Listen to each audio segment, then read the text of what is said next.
नमस्कार, मी अजित परब. TICC यावर्षीपासून आमचा मित्र अतुल परचुरे याच्या नावाने महाराष्ट्रभर बालनाट्य स्पर्धा सुरू करते. तर सर्वप्रथम मला मनापासून त्यांचे आभार मानायचे आहेत आणि अभिनंदन करायचं आहे. कारण अतुल माझा फक्त मित्र आहे म्हणून नाही, तर काही अभिनेते असे असतात की जे सर्व वयोगटात म्हणजे अगदी सिनियर सिटिझन्सपासून ते लहान मुलांपर्यंत सगळ्या वयोगटातले लोक त्यांच्याशी रिलेट करतात.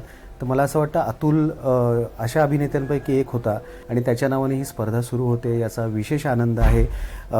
बालरंगभूमी, बालनाट्य हे आत्ता सध्या काळाची गरज आहे. मुलांनी योग्य वेळेत संगीत शिकणं जेवढं गरजेचं आहे तेवढंच योग्य वेळेत नाटकाचे संस्कारही त्यांच्यावर होणं गरजेचं आहे. आणि त्या दृष्टीने मला असं वाटतं की ही स्पर्धा खूप महत्त्वपूर्ण ठरणार आहे पुढच्या काळात महाराष्ट्रामध्ये. आणि TICC आणि त्यांच्या सर्व कार्यकर्त्यांना, सर्व पदाधिकाऱ्यांना माझ्याकडून खूप खूप शुभेच्छा. आणि पुन्हा एकदा अतुलच्या नावाने ही स्पर्धा सुरू होते, याचा आनंद आहे. अभिनंदन. धन्यवाद.